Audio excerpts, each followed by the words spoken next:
Whenever you want, you can introduce yourself, and then I have a couple of questions. I will just go straight to the questions. Okay?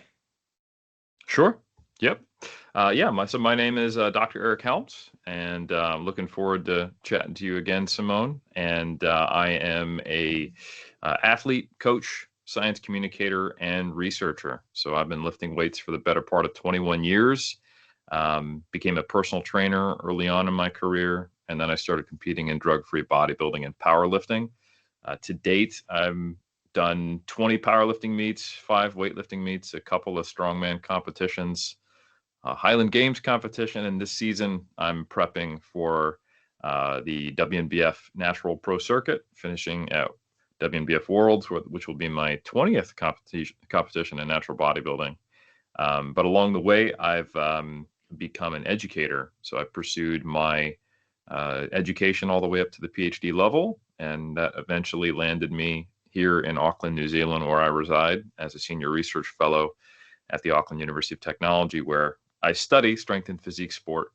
And I also communicate science as one of the co-founders and research reviewers for Mass Research Review, the author of the Muscle and Strength Pyramids, and the chief science officer of 3D Muscle Journey, where we do coaching for athletes. So it's a pleasure to talk to you.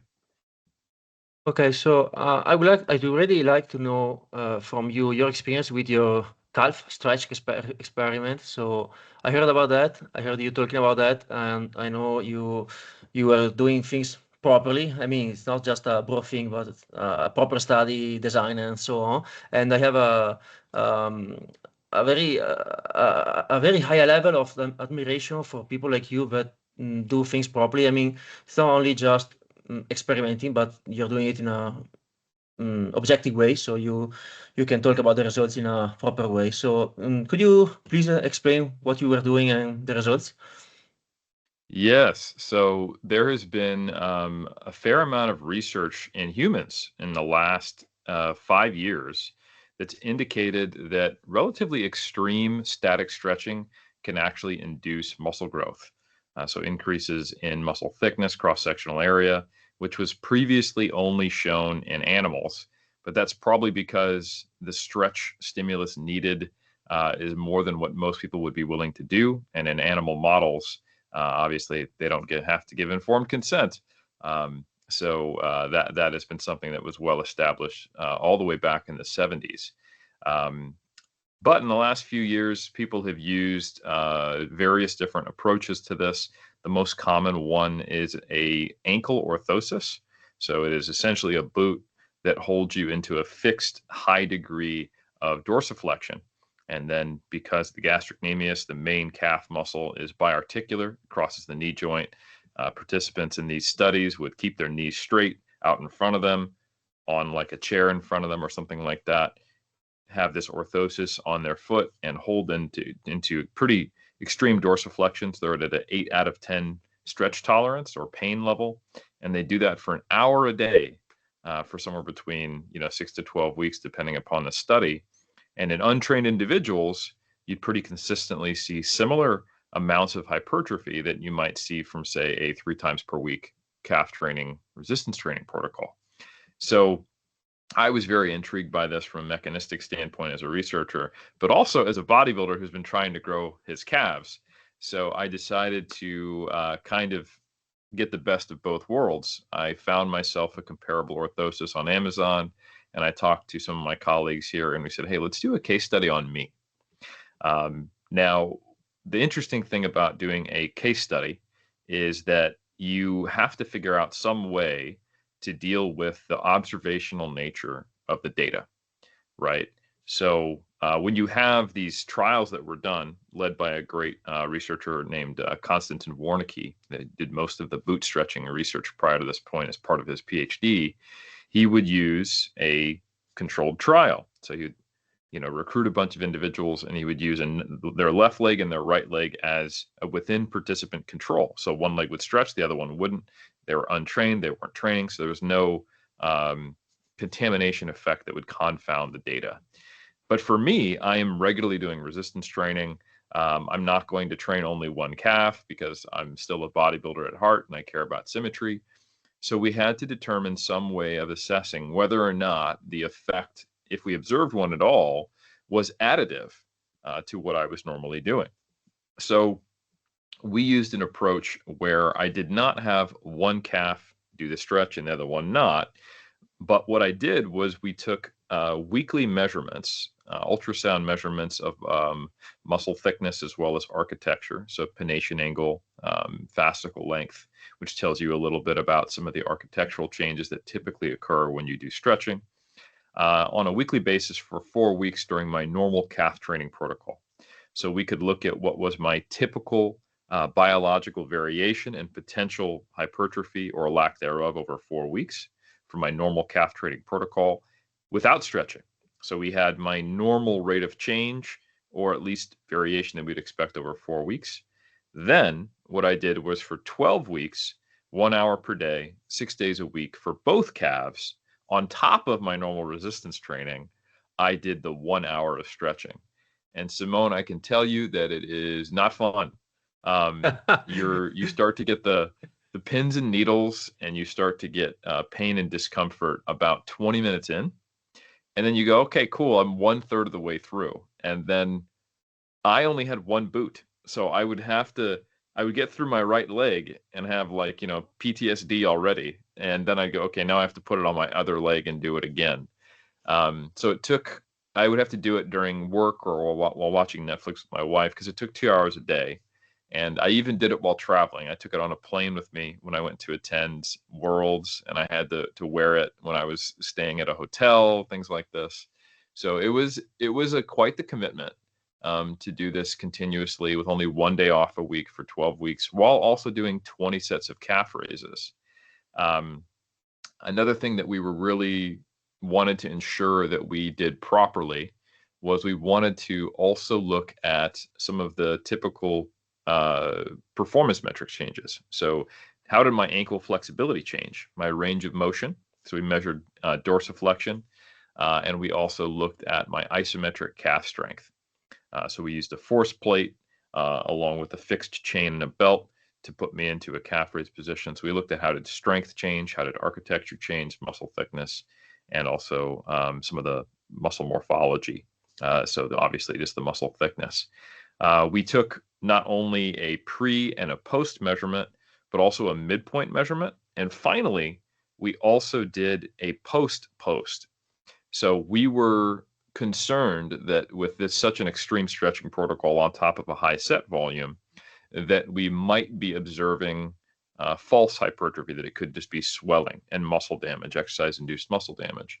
So what we did was that we took a measurement at the 12th week mark when I finished, which was actually 16 weeks if you count that 4-week lead-in.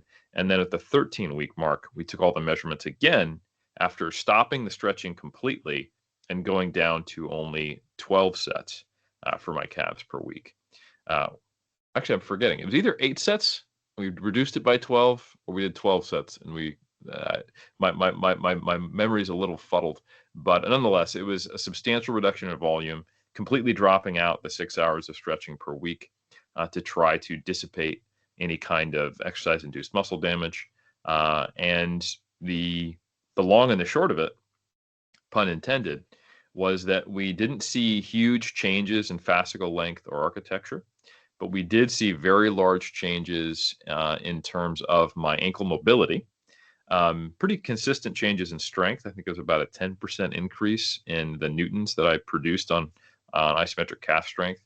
And then notable increases in hypertrophy in terms of the actual change. And the way we quantified this, because you can't do a statistical test to see if one group had less variability and more change than the other, was we'd said, okay, if we're more than 2 standard deviations above my typical range that we observed in the first 4 weeks, we're going to call that a real change.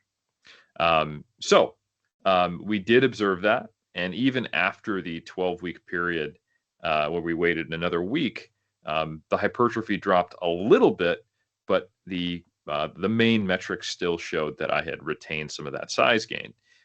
And visually, we also did, I felt, and some of my colleagues around me who are bodybuilding aficionados, that it did actually add some size to my calves. I think another interesting aside from this as an anecdote is that leading up to this, Simone, I wasn't stretching, but I was doing lengthened partial training and training at, really trying to emphasize the deep stretch position. So this happened despite doing that. And I think that's an important point because some people conflate passive stretching or a long duration, high intensity stretching with training at longer muscle lengths. And it's important to acknowledge that they do seem to differ. And just because you are training with high range of motion is not the same as relaxing into a very, very deep stretch and holding it for a long period at an 8 out of 10 pain tolerance like I was for an hour. Those seem to be different ways of stimulating hypertrophy. Even though they both probably leverage mechanical tension, there's a lot of ways that you can induce tension in a muscle, and there's multiple mechanosensors located in different elements of the muscle fiber where that's being sensed, and we're still discovering that. So not all tension is necessarily created equal, and some of it may be complementary. So the cool thing is that we saw this in someone who'd been lifting weights for 20 years, like myself, who was training very, very hard, and it seemed to persist even after a deload and after dropping the stretching away. So that's what we found. And I think it's pretty interesting. Do I recommend it? Is it feasible? Is it comfortable? Absolutely not. Do I still even do it? No, I only stretch once per week for 10 minutes now to try to maintain most of those gains. And I still train with a high volume on calves and with a high intensity and at, full range of motion. But I think if I can maintain the vast majority of the range of motion, I will probably also maintain those stretch-induced hypertrophy gains on top of my my typical resistance training. So that's what we found. That's amazing. That's amazing for the calves. For the calves. That's right, my friend.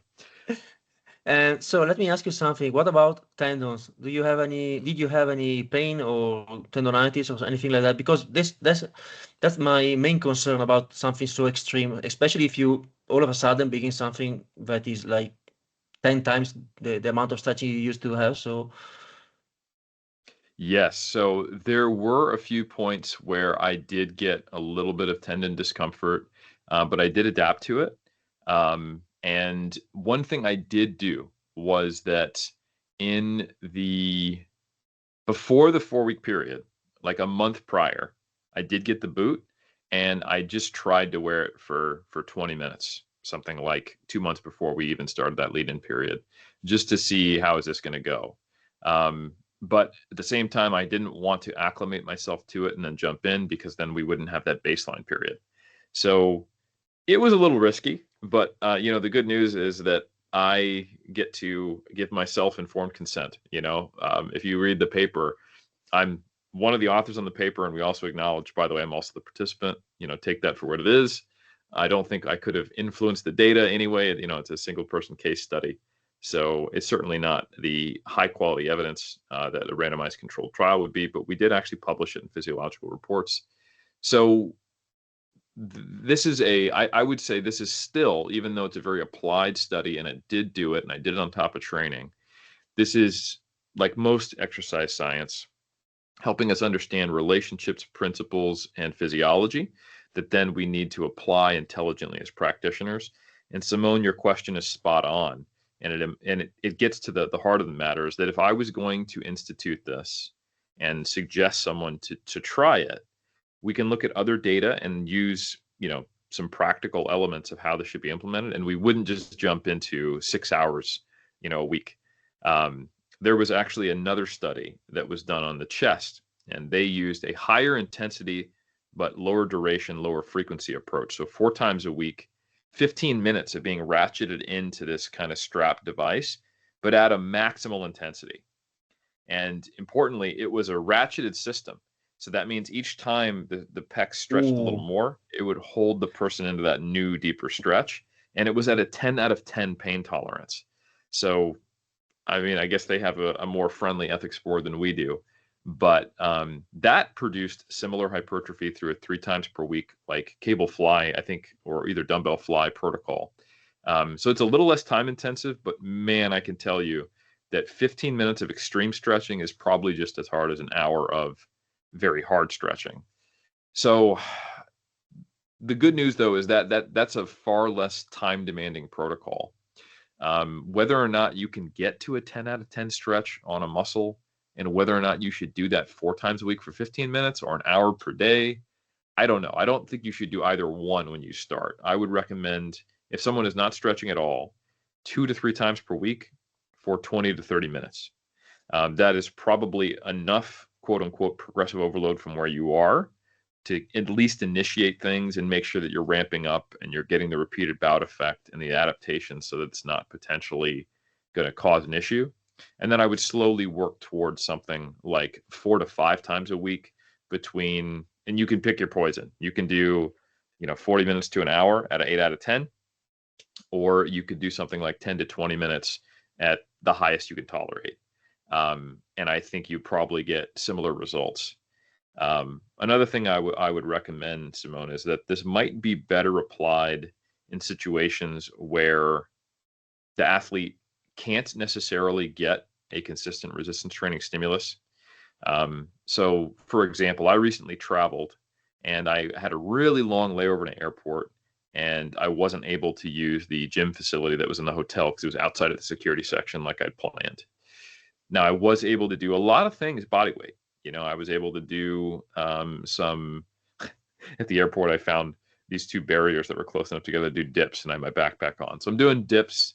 I'm doing weighted push-ups, single arm push-ups. I can do, pistol squats off of a bench. I can even do rows off of a table. But one of the harder muscle groups to train when you're traveling and you're alone is the hamstrings. You can do calves on a step. You can do a more glute dominant, lunge or sissy squat. But finding a way to really do something that is a heavy enough hinge or a knee curl without a partner to do Nordics is quite challenging. So what I did do is I found a nice corner, wedged myself into, against this wall, and I did some just like hurdler stretches. I just stretched my hamstrings and just held it for a solid 10 minutes aside to get some kind of stimulus. And based upon my experience and this research, it gives me a lot more confidence that did provide some stimulus.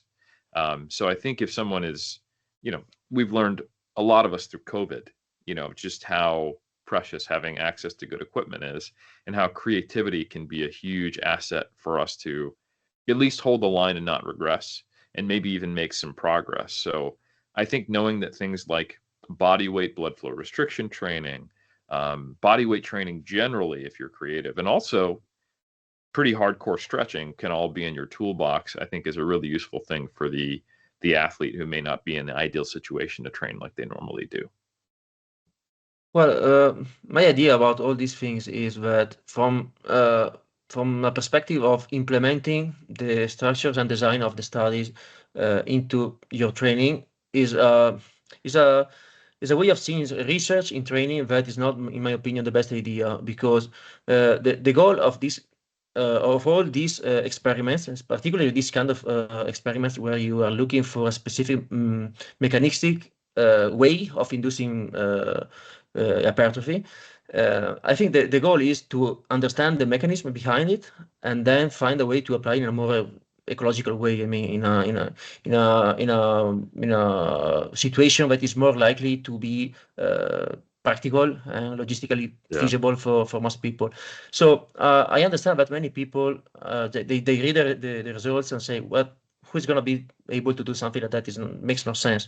But the importance of that kind of studies is to be able to understand why and what's going on, and then you can extrapolate and abstract the concept behind it and use it in a more practical way. So talking about these kind of things, what do you think are the main misconceptions and misunderstandings about research in training? I think that is one of them that you stated right there. And there are different types of research, and there's different degrees to which you could describe research as mechanistic or applied or translational, right? There are some studies which are extremely translational. They're being done in clinics or in gyms, and they're meant to get as close to replicating real world practice as you can while still being experimental. And there's other research that is not experimental, that basically is observing athletes do their own thing, and then trying to tease apart maybe which variables are related to it. But the closer and closer you get to what we call something that is highly ecologically valid, the more we lose what's called internal validity, or internally, basically control.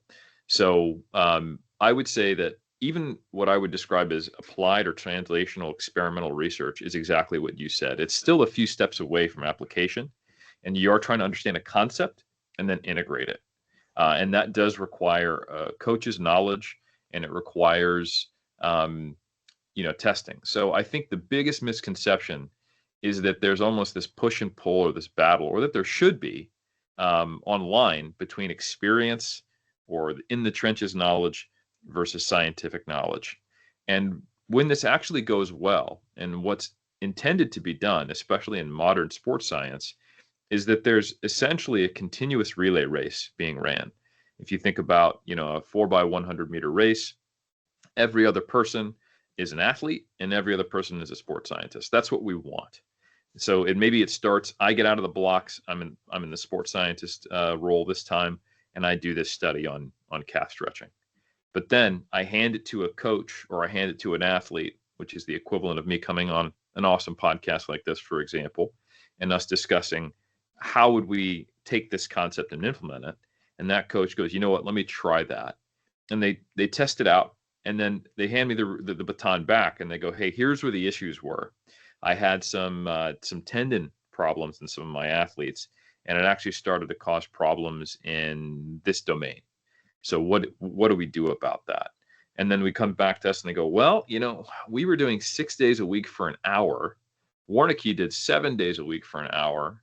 And the other study on the pecs did 4 times a week for 15 minutes, but really high intensity. So we're starting to narrow what is the appropriate dose response that we can get away with. But what really is the dose response relationship? And now we need to try a 3-hour per week protocol, or a 3 times per week 15-minute protocol, or something at a 9 out of 10, or something at a 7 out of 10. And then we hand it back to the coach, and we go, okay, you didn't actually need to do it as hard or as long as we thought. So that process of going back and forth between basically the community you're trying to serve as a sports scientist is important. And I think there's 2 ways that this needs to be improved on both the sports scientist and the sports community side of it. Is one, in the community, it would be really good if we stopped viewing scientific knowledge as something wholly different or separate, or as the scientists or the science communicators, the quote unquote evidence-based community, as a separate camp or a group of people than the actual lifters or the athletes themselves. That narrative doesn't exist in other spaces where there's more embedded sports science in S&C, but it's very common in strength and physique sport, especially the bodybuilding space, for various reasons I don't think are worth getting into, but it's not helpful. In fact, it's counterproductive. And so just simply going, okay, if now I understand that science is concepts that I may or may not be able to use, and I can feed back that information to the scientists, what are the ways that can be done? And that's the role of us doing better practice and more modern approaches to research and research impact in the sports science community. One of the ways that I think is very valuable is doing more what we call mixed methods, which is quantitative and qualitative research. So quantitative research is always when you quantify a variable. Qualitative is when you are talking to people or writing things down, that open-ended questions that can't be quantified. They are talking about the experience. So this might be a focus group. This might be an open-ended survey. This might be a Delphi approach, where you take experts and you ask them their opinion on things. There's various different designs, and this is still published research. It's not designed to tell you whether or not something was significantly greater than something else. It's a way of having a well-controlled, consistent, thematic analysis, typically, of what does a given group, population, or the diversity of opinions across a specific group of athletes, coaches, in the trenches experts, it might be physiotherapists, doctors, whatever. What do they think about something? And the reason that's important is that many times the research that's the least useful is the least useful not because it was done poorly. but because the sports scientists themselves asked a question that nobody cared about, you know? And if you can imagine, if we never went beyond the Warnicki approach of we're going to take untrained people and have one of their feet in a boot, and by the way, it's 1 hour per day at 8 out of 10 tightness, people would look at that and go, well, why wouldn't I just do calf raises? You know, and this sounds terrible, and I don't have time for that, and that's awful. And that may end up being the conclusion here, but at least we can go, you know what, we tried it all, and it's really not feasible unless you're a psychotic bodybuilder who really wants a muscle group to grow, right? And fair enough. We try something, you exhaust it. You know, being able to close the door on a chain of research is just as important as opening the next one, in my opinion. But what we need to do is kind of have podcasts, have these conversations, do mixed methods research where we survey people. A great example of this, and shout out to Dr. Pack. His PhD research was on the minimum effective dose for powerlifters to get stronger. Very, very applied.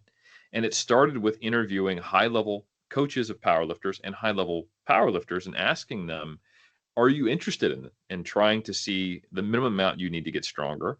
What do you think that is? When would it be helpful to you? And have you tried it? And, you know, contrary to maybe what we thought we would have believed, where athletes are always trying to do the most possible to get the most gains, they were like, well, you know, like I'm not a full-time paid athlete.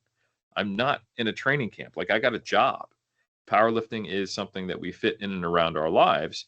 And they said, yeah, I'd love to know what's the least amount that I can do to make progress, because sometimes that might be all I can do when I have a new child, or work is very busy, or I have a crazy travel schedule and I work in sales or something like that.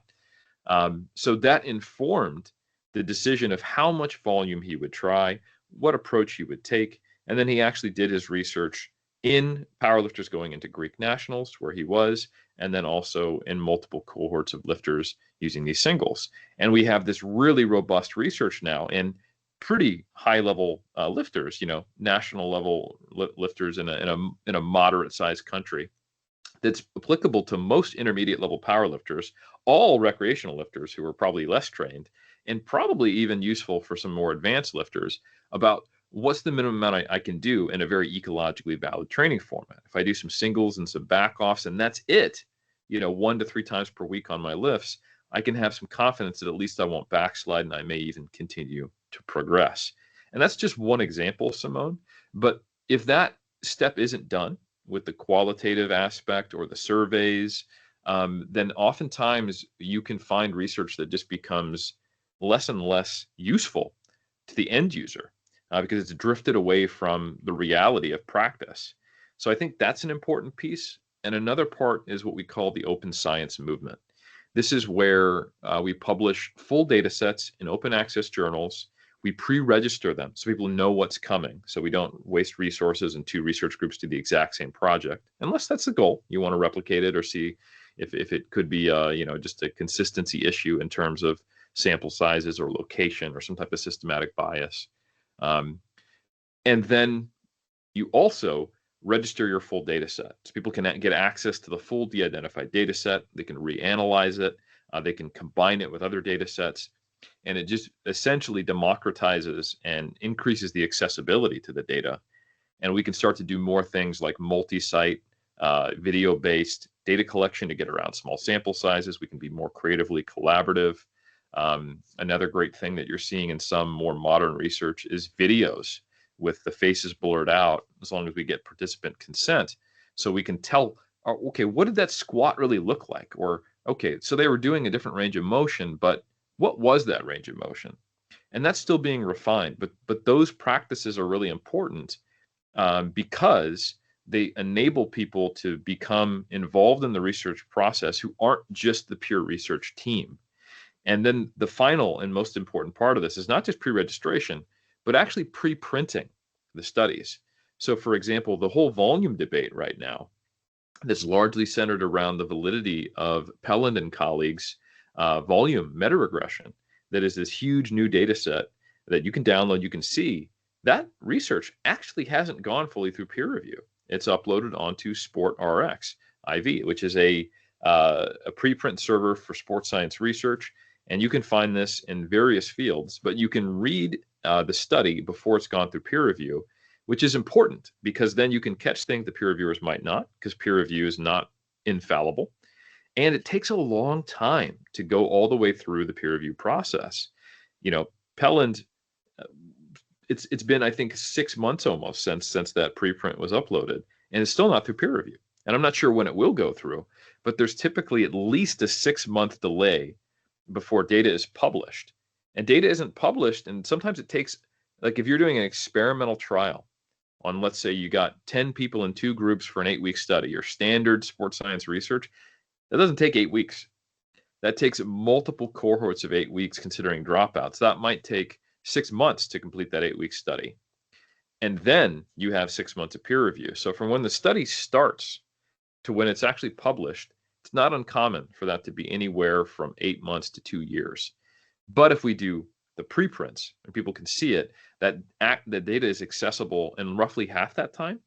It's potentially usable, and because it gets popularized, if it's something that's of interest to the community, people can start pointing out potential issues that maybe they don't catch as many issues as an expert would, another researcher, but they're going to be looking at it with a different lens from an in the trenches perspective as a coach or an athlete.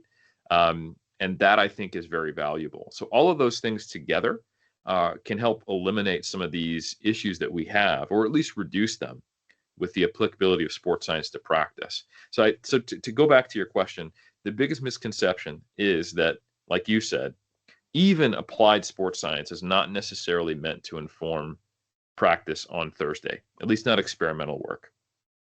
But we can get it closer to that, and it can be this exchange between the community and the researchers by having this approach where both parties are participating by using these more modern approaches.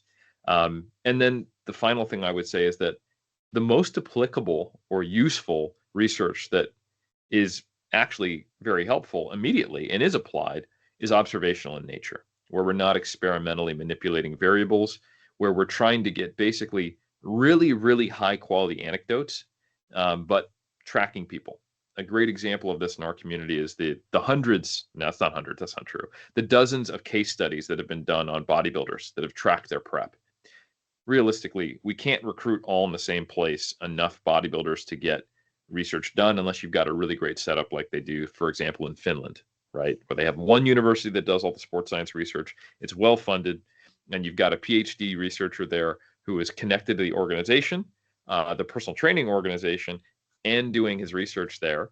And they also have funding, and you can actually have some really cool studies where you have, like, here we had 20 physique athletes and 20 training controls, and we watched what happened. But in most cases, it's, hey, we got Tom, who this researcher knows, to come into the lab a whole bunch during 24 weeks, and now we can characterize the experience of what happens in contest prep.